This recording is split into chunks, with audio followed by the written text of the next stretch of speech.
This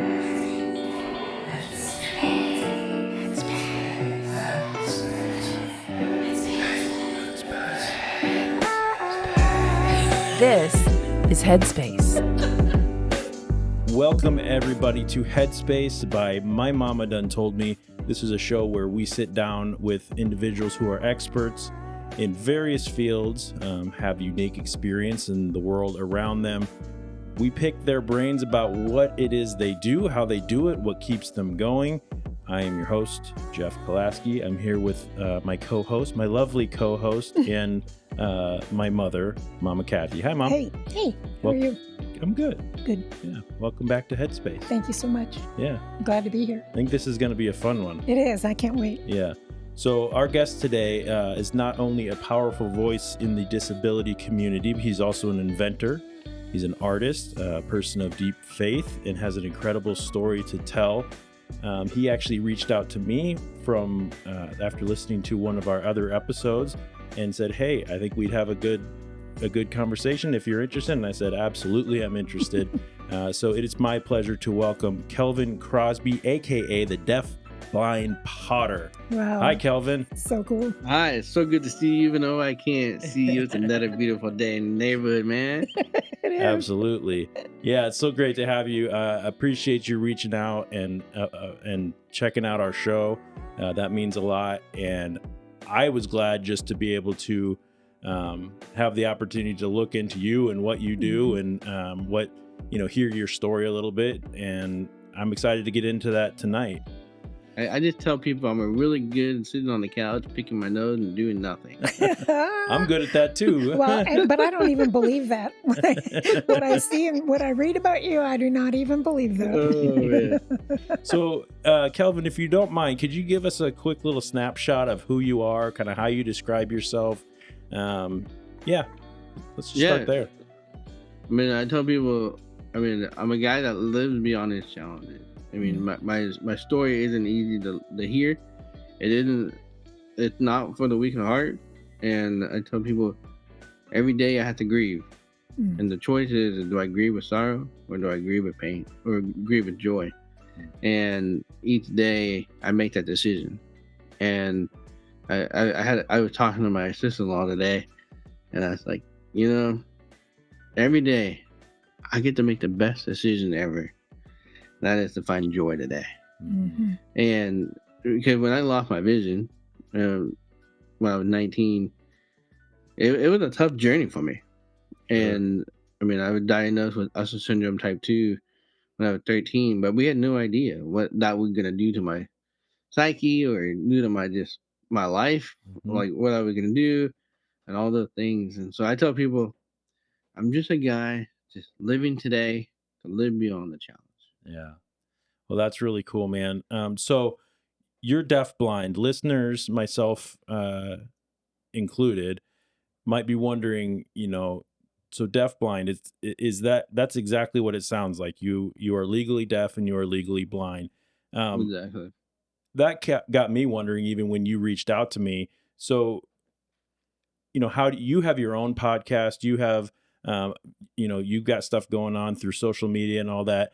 So how are you able to tell us a little bit about what that condition looks like for you? I mean, you're clearly able to hear me right now, so it's not total and complete deafness. Am I correct to assume that? Well, I have the microphone far enough away so you don't hear the feedback off my headphones because it's so loud. Okay. But yeah, so my hearing loss happened at birth, and due to Usher syndrome and that, they didn't know that my parents didn't know I was hard of hearing until I was 1.5 years old. But basically the definition of deaf blindness is you have a hearing loss and a vision loss.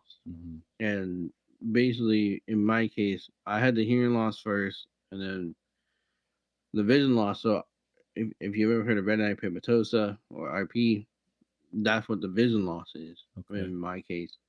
And so when I was 19, I would say I'm more on the legal blindness side. I know today I'm more on everything just looks extremely blurry. Okay. Mm. And like I lean more blind than I lean low vision. Okay. And so yeah, so that's what in my case.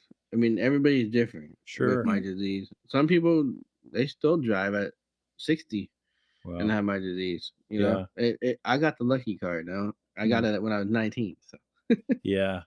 Okay. Mom, how does all this sit with you?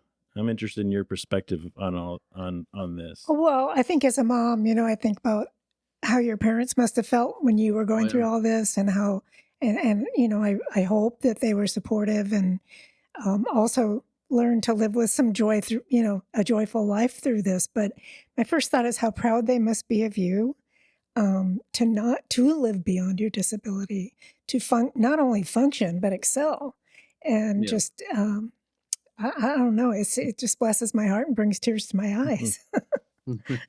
Well, I mean, I will say I'm actually sitting in my parents' house right Oh, now nice. doing today's recording. But I take up more square footage in my parents' house to run my companies than they have access to their house. Yeah. So 'Cause my supportive. Yeah, pottery, that's good. yeah, That's good. my pottery studio is in their backyard. Very good. I'm in Nice. my childhood bedroom where my office is, Mm. and then my storage for all of the packaging and everything else is in my brother's old room.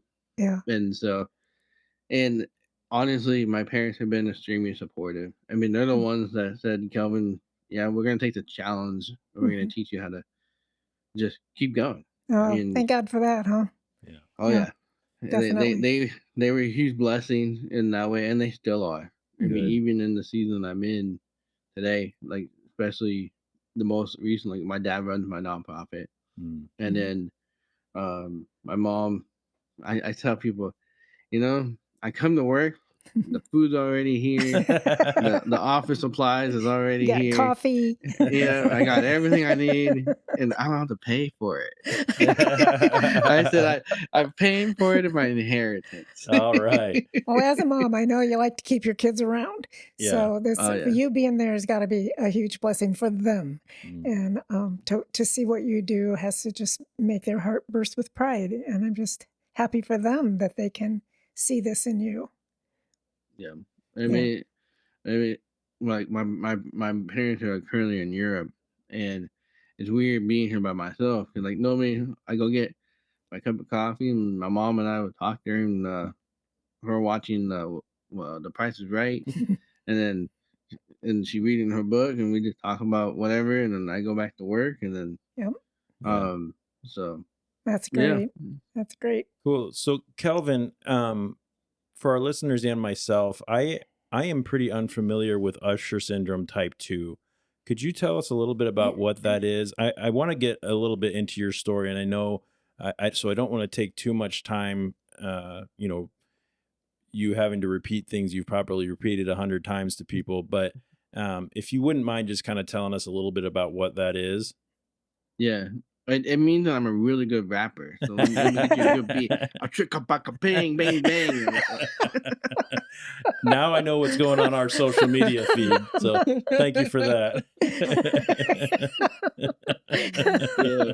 Oh Oh. man, I couldn't resist that one. Yeah, I'm glad you didn't. Yeah, Usher syndrome type 2 is one of the three different type of Ushers. Okay. You have Usher's type 1, you're born deaf, and then you lose your vision over time with retinitis pigmentosa. Usher 2 is what I have, and so you're born hard of hearing, and then you gradually start losing your vision over time. Mhm. And then Usher 3 is you are born normal, and you start gradually losing your hearing and your vision. Okay. And so those are the three different type of Ushers that are out there. The first sign of vision loss is night blindness, and Mhm. that has a whole story in itself in my situation.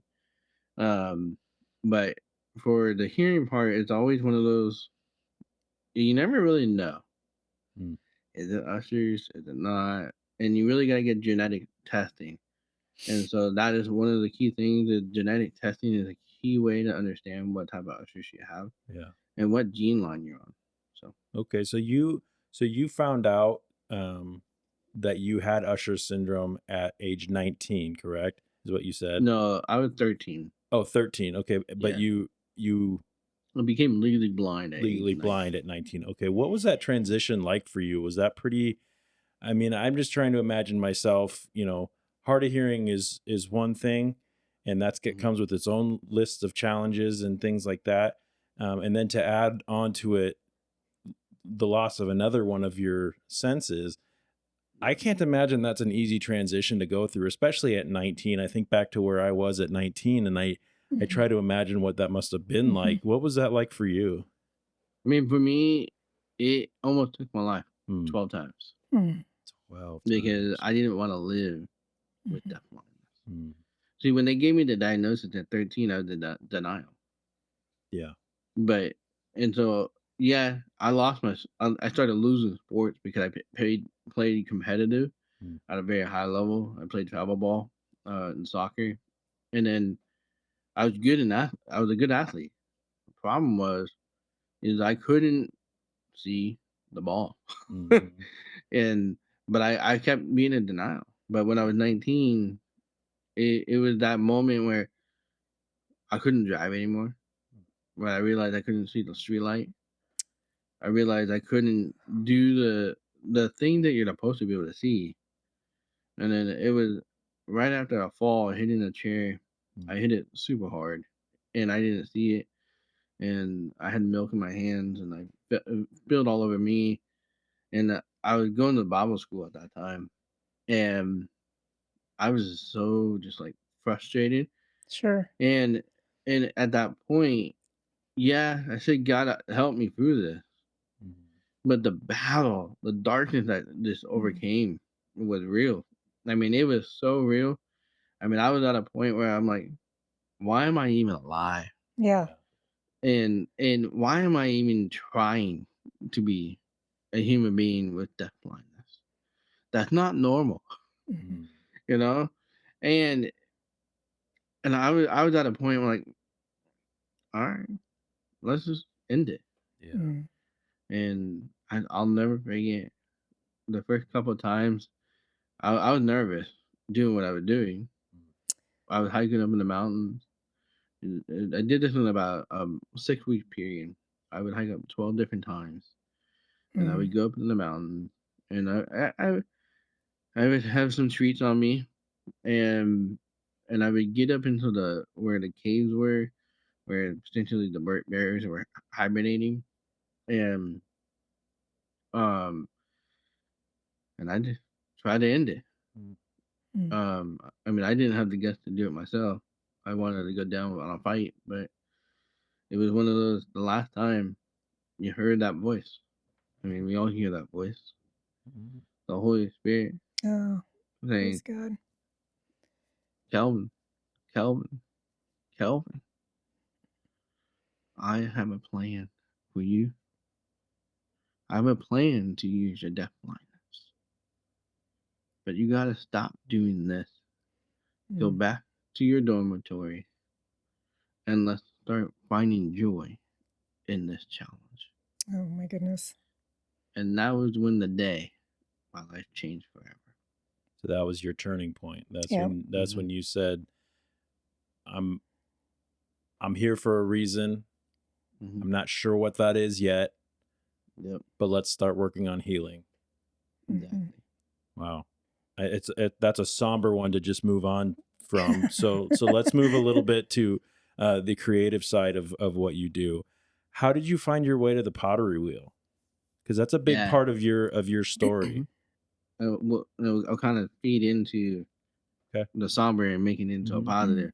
So I Please. learned pottery when I was 16, and I was in high school. And so as I went through that process, I did it all by sight. And then after I finished Bible school, I was now deafblind, and so I needed to learn how to be deafblind. I didn't know how to do that. That was Mm. not something I understood. It wasn't Yes. something I knew how to do. Yeah. And so I went to Helen Keller National Center in New York, Mhm. and they have a deafblind school there. And I started going through the training. And one of the things that they said is that you got to heal for into this new life that you have. You got to work through that grieving, that pain, because it is painful. Like Mhm. it's like Can imagine. when you lose something, you know, you lose a loved one. It's painful. It's like I once could see, but now I can't. You Right. know, It's grief. And it's um, never coming back. Right. It's it's never never going to coming come back. back. Yeah, and so they would say, "Well, Kelvin, you did pottery in high school, so let's get you on the pottery wheel and you throw." I'm like, "All right," Mhm. and I kept trying to look and look. I couldn't do it. Yeah. And I kept trying to get the clay to center or to get the clay to work. I couldn't do it. And I got so frustrated I'm sure. one day and I just threw that clay across the room and I Oh, was man. like, I'm done. And the therapist grabbed that clay, said, Kelvin, it's okay. Let's give it one more try. Mm. She threw that piece, she put her hands on the wheel with me and we centered that clay together and I was able to make a piece. Yeah. And that's when everything started to heal. Wow. So I would come back the next day, throw again. Yeah, still struggled, but got it centered, got it up, made a piece. Mm. Come back, do it again. I wanted to do something that nobody else could do, Yeah. even sighted people, Mm-hmm. and that was to throw big, Hmm. throw 25 pounds of clay, and make these giant pieces. Yeah. Without my sight. What do you feel like this art form allows you to express that you? I know this is going to sound counterintuitive because I'm asking you to articulate with your words something that you can't articulate with words. But try to kind of tell me, what do you feel like that process gave to you, um, and allowed you to express that you were maybe missing at that time? Yeah, I mean, for me, what I was missing was my confidence. Mm-hmm. I mean, shortly after like that, several of those times, like I was a little nervous to travel by myself, but I started building that confidence. And as I started being able to make pieces, I started being able to realize, wow, I could do this. Mm-hmm. And and and and the thing is once you start getting that confidence, that is that hope. And in Romans 5:3-4, it talks about Apostle Paul says, also so rejoice in your suffering, Mm-hmm. persevere, knowing that perseverance builds Leads a to, character that has yep. hope in Christ. Yep. And at that moment is when I realized I can hope in anything. And so as I touch clay, as I make things today, Mm-hmm. even back then, the hope started getting bigger and bigger and bigger and bigger. Mm. And that hope transformed me to be able to essentially create this ecosystem with God and say, I can find, I'm going to be miserable in something, or I'm going to be frustrated in something. Something's going to be hard. Something's going to be painful. Something's going to cause me suffering. But I can find joy in it. Mm-hmm. Wow. And then I can persevere, right? Mm-hmm. See, you take that one step. You take that one step, but you don't do it by yourself. Yeah. Mm-hmm. Right? You Right. take that second step, you don't do that one by yourself either. No. Because you're leaning on the joy Mm-hmm. that God provides. And then next thing you know, you find that you're building a character Mm-hmm. that is a foundation where you realize the only thing you got left is hope, Mm-hmm. and you can make it. Yeah. And that's essentially what the clay does every time for me. It repeats that cycle of finding joy in the clay. Yeah. Even though I can't, I'll never be able to see it. I Yeah. sure can feel it though. You can feel it. Yeah. And there's a lot to doing something with your hands. I mean, you feel Exactly. it. It's not just the physical use of your hands, but it's the ideas. It's the whole idea, Mhm. is the whole planning, sometimes I'm a quilter. So I do a lot of sewing and designing. And it's not all about just the finished product, it's about the journey of getting there. Right. Choosing the fabrics, choosing this, ripping out the mistakes, like you said, throwing across the room, but you go back and you pick it up and you keep going with it. And biblically, this story about the potter is so perfect about, Exactly. we're just a pot of clay in the master's Yep. hands. And that's kind of where you're at, I think. I think Yeah. there's something really cool about the healing through creativity, Yeah. you know, across the board, whether you're dealing with something like Usher syndrome, whether you're dealing with something like anxiety or depression, whether you're dealing, whatever life is throwing at you, creativity has such a unique way of cutting through that. Yeah. If sometimes in my darkest moments, I go and, if I'm playing the drums or if I'm creating something out of leather or I'm, editing a podcast even, that can help level me out. And it sounds like you've experienced that same sort of thing. And Mom, and I know you have because of all the creative things you've done. It's just a really cool and interesting thing that the brain, the body, the essence, the soul can do when we get into those things. Yeah. So you started getting into talking a little bit about your faith. I know that's a big part of your story as well. Maybe in a nutshell, can you kind of, for the lack of a better term, quote unquote, what's the flavor of your religion or your faith? Speak to me a little bit about what that means to Yeah. you. I mean, to me, when I look at my faith is having a relationship with the God Almighty through Jesus Christ, and you activating the Holy Spirit. And for me, I mean, I call myself a Christian, um, but for me, it's one of those. This isn't about a religion.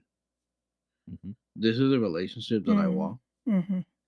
and this is a relationship that I go into, knowing that the more I lean into this relationship, the more closer I am with my Heavenly Father, Mm-hmm. as well with my friend Jesus and my teacher, the Holy Spirit.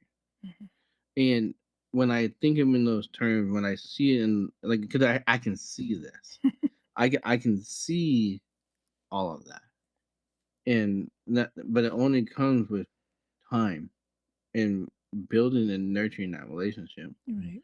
And so for me, it's one of those, like, I do go to a denominational church, but I don't necessarily say I take a denomination. But I tell people to get through this thing called life, to get onto that rocket ship that takes you to heaven, Mm. you gotta find ways to get closer to heaven. And this is, for me, is building this relationship, and it's what reading the word, worshiping, dancing in my kitchen when nobody can see me, like doing the crazy, Yeah. like thing that truly allows me to be in love with my God, Mm. my heavenly Father. And it I try to tell people it is, when you have this relationship with Christ and have him as your savior, you find something so unique. There's nothing like it once you tap into it. Mm. But so many of us are so scared to go all in. But once you go all in, the freedom is unbelievable. And the peace. Mm-hmm. And like you said, the hope as well. Yeah. Kelvin, I understand that. did this faith exist before your journey with your disability? It kind of did. Yeah. And not at this level. Right. I mean, this came, really, all of what I just explained Mm-hmm. came in about 2019, Okay. Mm. when I left working a normal 8 to 5 job Yeah. and started working on my inventions and my businesses. And Yeah. so, because I knew what I was about ready to go do Mm. was going to change the world, but I couldn't do it on my own strength. And so that started that beginning of that relationship. Yeah. Yeah. Now I say I'm the biggest little light of mine you can ever shine. You know? And I just it's truly is something in my life that I'm not ashamed. Mm, And I just want somebody else to have the same experience I have. mhm. But it is still peaceful. Were there times during this journey, and I'm sure I know the answer to this, and maybe just speak to it a little bit, but that your faith was tested, that you Mhm. doubted, things like that. I mean, everyone in the world goes through their struggles. We're talking Yeah. about yours right now. They may seem to some like they're more extreme, because a lot of us, myself included, can't imagine a world where I can't see or hear, right? Mhm. Plain and simple. Yeah. That's just not something that I understand at this point in my life. Mhm. Mhm. So I could see through that struggle, being that, as a, yourself being a man of faith, that being tested, um and doubted. Yeah. What brought you back? Tell me a little bit about how that has looked for you. Yeah. I mean, I think we're gonna try to get into that area of my life Hmm. that is not easy. Yeah. And I openly talk about it. Thank So you. after um I graduated Bible school and I got heavily addicted. So I can still see at this point, and I got heavily addicted to porn. So this is when I was late 19 years old to 20, into my 21-year age range, and I just started spiraling. I'm like, God, I'm trying to live this life, but I have this other life, Mm, this secret that nobody knew. And this part of my life, it was one of those. I got so addicted to it. I shut everybody out, mm, and it took a friend of mine saying, "Come, where you been?" He literally came to my parents' house and said, "Where you been, man?" Mm. And I told him the truth, and then we built accountability. And that was the turning point where I said, "God, you are real, and I'm ready to step forward." And like it, this relationship isn't easy. You have to battle yeah. through the temptations of the world, and you will fall. I fell hard even after having my encounter in the forest Mhm. with God saying, "You, I have a purpose for you with your deaf blindness." I still fell. Yeah, that doesn't automatically take away all of your No. Hmm. struggles and all of your, if anything, you're going to get tried more. Yeah. Yep. Exactly. And that's where, so over time, like, so when I was 28, I lost the clarity in my left eye. Mhm. When I was 2020 is when I lost the clarity in my right eye. But the mistake I did when I was 28, I did not grieve my Mm. left eye Mm, Wow. because I still had my right eye. It's so And interesting, so, and I don't mean to interrupt you, but it is so interesting to that concept of grieving a part of your. I mean, it makes total sense, yeah. and you have to. I would imagine you have to grieve that. You have to Hmm. go through whatever that process mhm. is for you, or your faith, or your family, or whatever it may be. You've got to go through that. Yeah. And Exactly.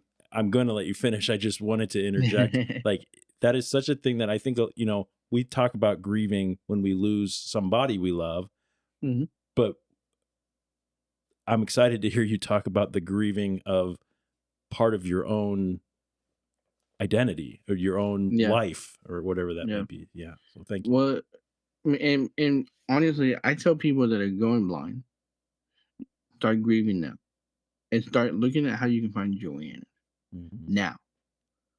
Start preparing for the worst, but more than likely the worst isn't going to come.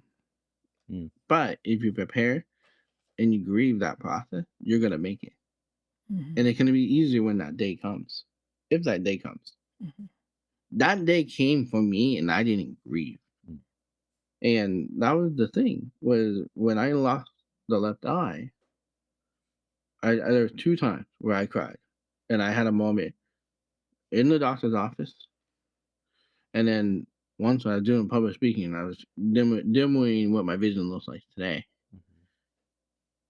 But the thing is, I never had a moment with that left eye and said goodbye. Mm. And I had that moment. I had to face that reality in 2020 Mm. of July. And because my right eye went. So I had to say goodbye to both eyes Mm. and say, I'm no longer going to allow you to control my life. Mhm. I'm going to get a smaller phone. Mhm. I'm going to only use voiceover. I'm only going to do things with a screen reader. Mhm. I'm not going to do any more drawing and painting and anything like that anymore. I'm just going to say goodbye Oh my. Wow.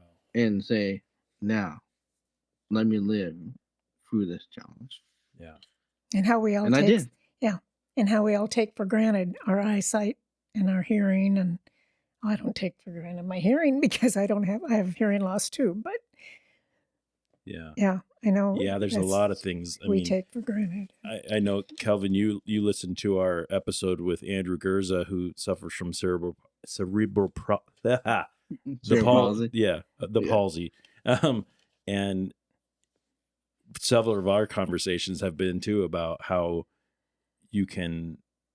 much you take for granted Mhm. and everyday life. I mean, we don't even think about things like that. We don't even Yeah. think about how hard it must be. You mentioned, and this will kind of segue well into talking about your see me cane.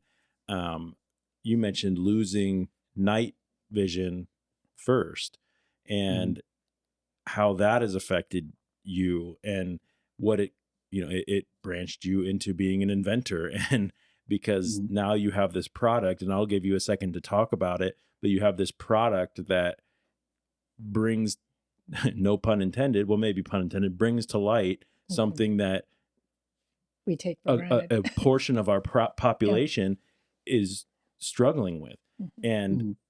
that portion of our population is just as deserving of the ability to walk somewhere at night as I am, with most of my faculties and vision and Yeah. my night vision and all that. So tell us about the See Me cane. You've got it on your shirt. Nice product placement there, sir.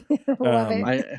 How did that come about? I honestly, I had ran out of clean clothes, so I didn't put that one on. Mom's in Europe. Yeah. Yeah. The good thing about us talking digitally, though, is you didn't even have to put on clean clothes. We wouldn't have known the difference, man. Exactly. Well, I have a bag of like conference clothes, Yeah. and so I was like, whatever. Perfect. Anyway, Perfect. but I mean, the story behind the See Me came from my situations of being not necessarily injured, Mm-hmm. but having encounters with vehicles that really shook me up. Mm-hmm. And some people will say I was hit. Other people will say, no, you weren't hit. Um, I was hit. My first time I was hit by a car. My cane got hit, went down the street, and um, then the mirror hit my arm. And then the second time, it was about 3 weeks later, and I was in New York, and that one the taxi driver just hit my cane. The third time, I still this one is a little blurry in my mind. I don't know why, because it's the most dramatic. Mm. But I ended up on the hood of this guy's car. Oh my goodness. But he was doing a California roll through a stop sign, so he was going really, really slow. And but I just for some reason I don't really remember it very well. Yeah. But all that stuff, so that and then my friend getting severely injured, that's visually impaired, ended up in the hospital. Mm. And if she had a cane that lit up, she probably wouldn't have had that experience. Mm. Mm. And that is what set me in the path to start working on my invention, the See Me cane. Do you have The first, like a promo video or anything that I can put on our that we don't have to do it right now, yeah, but you can send it to me I'm what. afterwards? I mean, I have a cane right here. Yeah, all Yeah, right. there you go. So, Looks like a lightsaber. oh yeah. So yeah, this Wow. is the See Me cane 1R That would that will be become it. hard to miss, right? And Oh yeah. that's the point, right? And this is one of my new features. It blinks. Ooh, it's hard to miss It's that one. oh yeah. Love Oh it. yeah. I want Cool. one just to have one. I think. Yeah. Well, I tell people I now get to create the force, and I Yep, get to create the light show. that's Yeah. right. Very cool. That is Yeah. cool. And so yeah, so I mean I've been working on this for almost 7 years. Has Um, How has the blind community been pretty receptive to this? very much so. I Yeah. mean I wouldn't have put this much work into it Yeah. if it wasn't. Yeah, it's a problem that is a taboo topic in the blind community. Um, but it's also a really cool factor, you What? know. Mhm. Why? I'm just curious. Do No, you know? you don't. We don't want to get into blind politics. Okay. I, don't- I try to be careful with too much blind politics I mean, on that's fair. platforms, I'm naive but to this, so whatever you're yeah. comfortable Well, I talking mean, about, I'm just let's just put curious. it this way: there's a school of thought that says all you need is a little stick that is extremely light, and that's all you need. Hmm. Then there's another school of thought: use all the resources you can get and go anywhere you want to go. Those are the two different main school of thoughts. They collide all the time, Interesting. and so Mm. me bringing this product into the market is bringing up the taboo topic on the people that say Mm.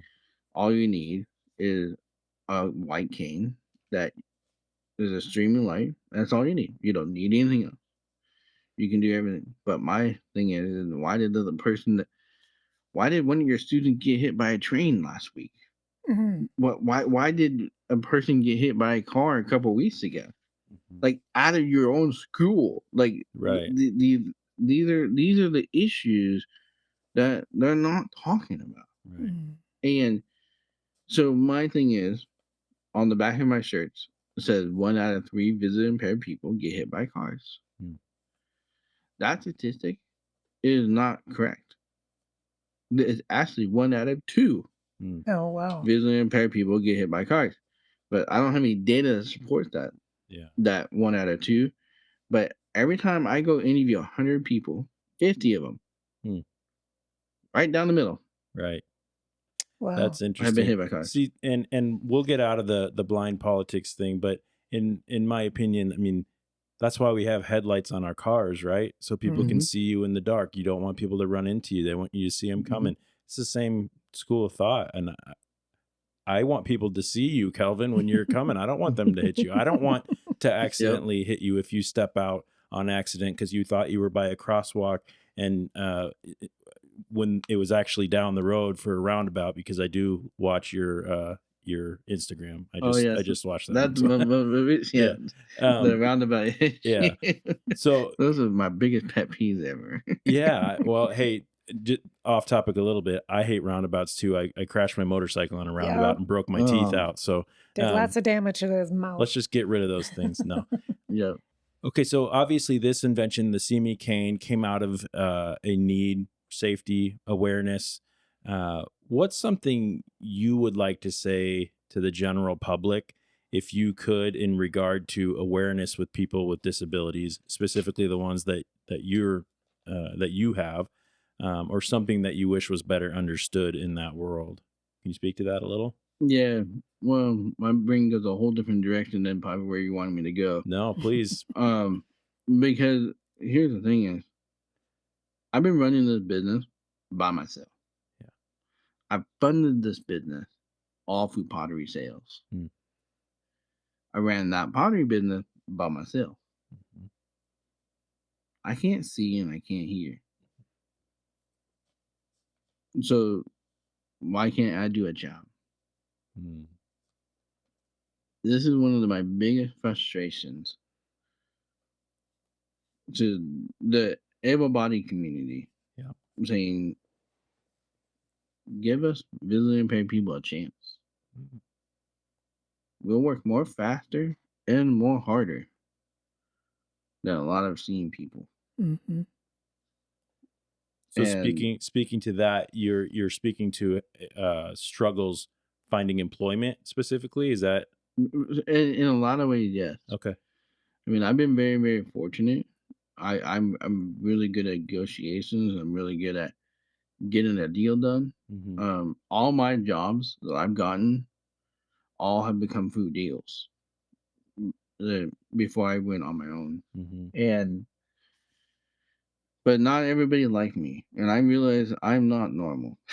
That's I a good realize thing. that, and so uh, this is where like my whole goal is as I get to the point because our launch date's October 15th, White Cane Awareness Day, Mm. and for the See Me Cane. My whole goal is to be able to really show people I built this business, and that there are a lot of people with visual impairments that can do the same thing.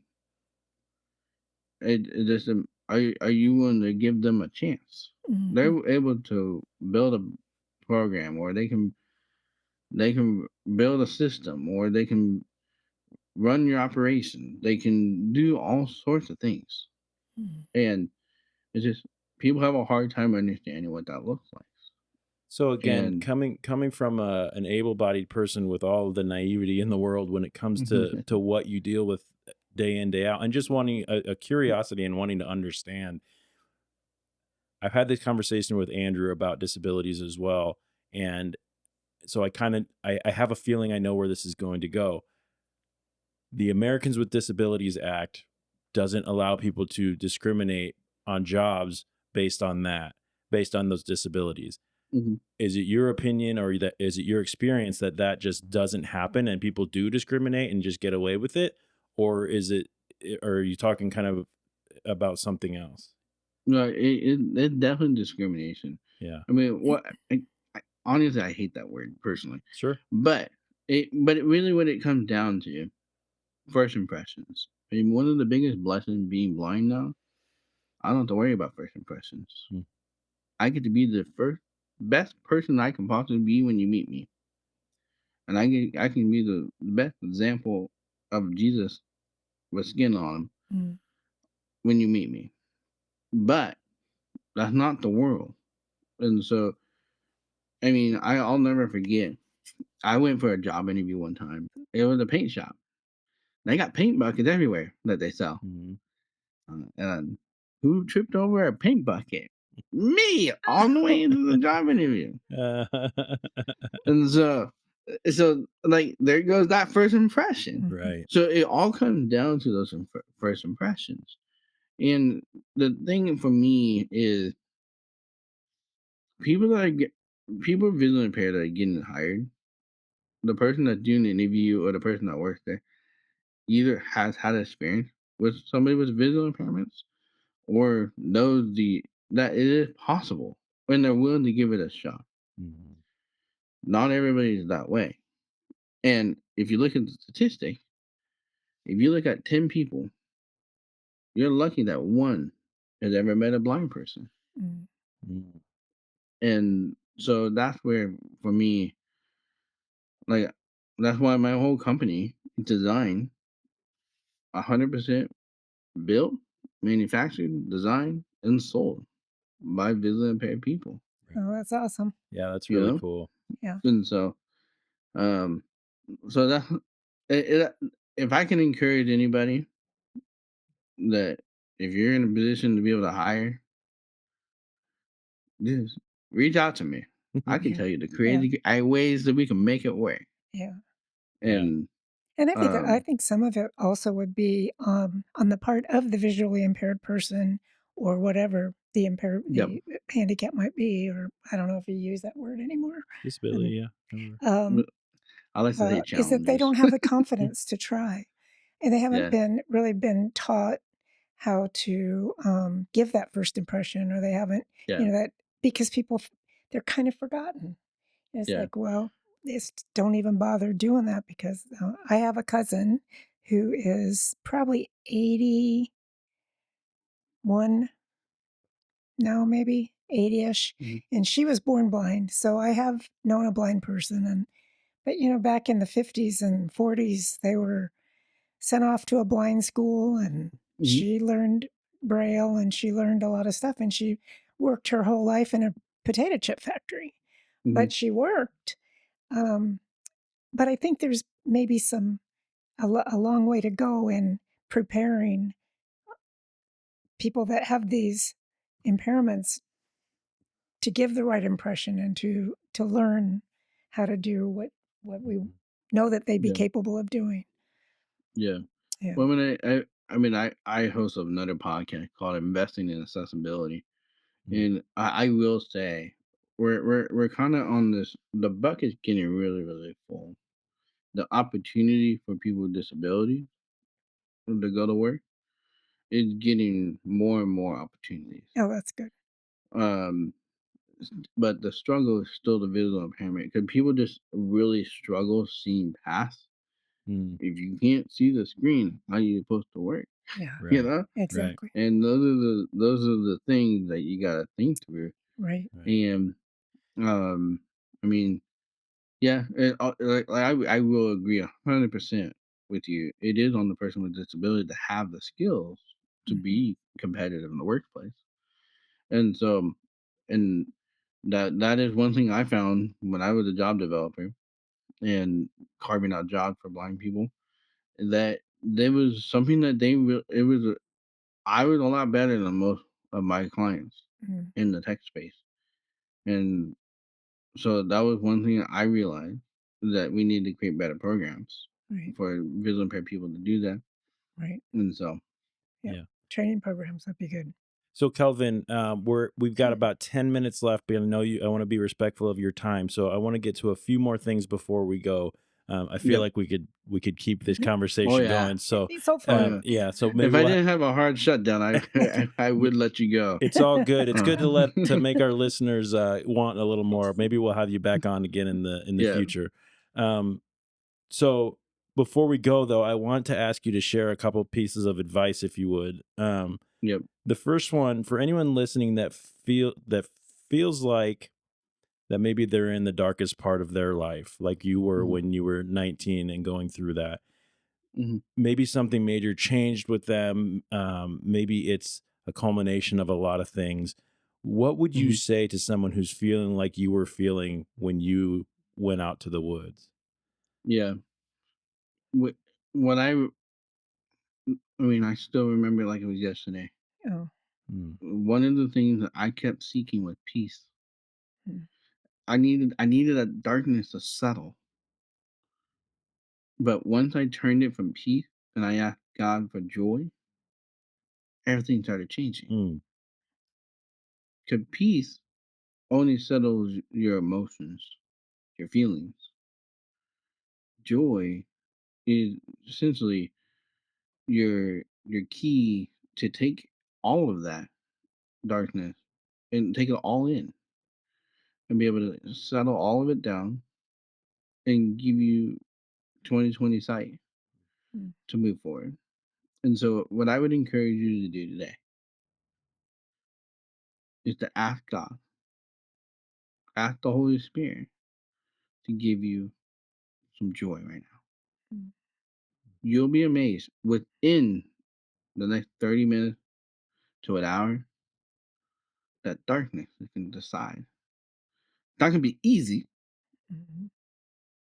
but it will settle. mm, I mean, think about it.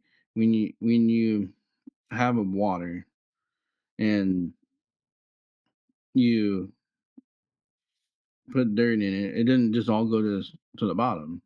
mhm, It slowly goes to the bottom. Mm. And when you ask God to give you a little joy in this moment, it just settles it so that you can take the first step. Mm. Because again, you're gonna have to move past it, Mm-hmm. Yep. but that first step is so important, Yeah. and so that's my advice. Awesome. Thank you Makes so me want to much. do a Bible study on joy. Right. Okay. Second, for the community around you, around us, the world, the society, however you want to phrase that, um, people are dealing with all sorts of different things that life throws at them. Some of them we can see. Maybe you're a wheelchair user, or maybe you're an amputee or something. Or maybe some of them we can't see. I can't see if you're hard of hearing. I might not even be able to tell that you're blind, or maybe I can't see at all and I am blind, or dealing with anxiety, depression. Anyway, we all know things. How can we be better allies and advocate for our fellow humans? Um, Put that however you want. How can Yeah. we, as people who want to be aware of those that are dealing with things, how can we be better at being an ally? So I think the best thing is, if you're the person with the challenge, the disability, or the struggle, is to share your story. Mm-hmm. Because then, once you share, it starts educating, and so once you start educating, the more people start. Oh, that's interesting. How do I work with that? Oh, I mean, you'll find that there are good people in the world still. It might be hard to find them, but there are They're still good hiding. people. Yeah, I feel like we're all hiding. Yeah. But it's one of those things. Share your story, Cool. whether do a blog, do a YouTube video, or just go to a coffee shop. Mm-hmm. I don't know. I mean, share your story, however format or somehow. Come on our I mean, podcast. yeah, come on your podcast. Yeah. Yep. Yeah, because the key thing is to share the story, so that way other people they start learning your life, and they start understanding your struggle. And so, People can't be empathetic if they don't know Yep. what's going on. I really appreciate that. And Kelvin, I can't thank you enough for reaching out to me, and for sharing your story this evening with us, and being so open and honest about your struggles and your joy and all that. I know it's meant a lot to me. I know Mom well enough to know that it's meant a lot to her. The joy is so evident. Mm-hmm. And Thank you. I know I love you.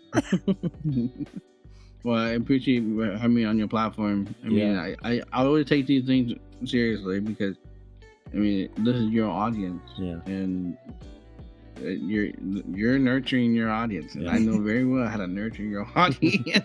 Well, thank you again. Where can people find you? Where can they find your work, support your mission, learn about the See Me cane, all that? Where can we point them? Yeah, if you want to just everything be in one spot, just go to kelvincrosby.com. That is where you'll find everything about me, between the DeafBlind Potter, the See Me cane, the Perseverance podcast, and then also any of my public speaking stuff, anything I do there. If you want to go directly to the platform for different things, so like for the See Me cane, the light blind cane, or you get white cane, seemecane.com is your platform there. And then the pottery side of my life is on deafblindpotter.com. Very cool. And then as I did talk about investing in accessibility, if you want to check out that podcast, that's investinginaccessibility.com. Okay. And we'll put I'm sorry, go ahead, keep going. Oh yeah, well, just go to those websites. You'll find all the socials. Okay. Because they're gonna have tons of links on this notes if you put all the socials. So just put the websites, and you can work on the socials from there. All right, sounds good. And we'll put all that into our show notes. Show notes. I like that. Showing wings. Yeah. Showing noise. You can do it, Kelvin. Come on. So thank you again, Kelvin Crosby, for being with us today, and thanks, Mom, for joining me tonight. Thank you for having me. I'm so glad to be part of this. This has been another episode of Headspace by My Mama Done Told Me. I'm Jeff. That's Mama Kathy, and this has been Kelvin Crosby. We hope you keep your minds open and be kind to each other. We love you. And go live beyond your challenges. Good night. Good night.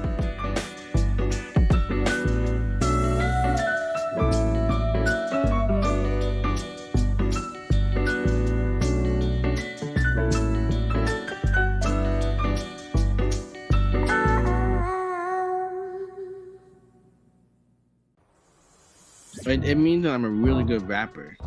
I'm a really good rapper. So let me get you a good beat. A pick a back a ping bang bang. A pick a back a ping bang bang. A pick a back a ping bang bang. A pick a back a ping bang bang. A pick a back a ping bang bang.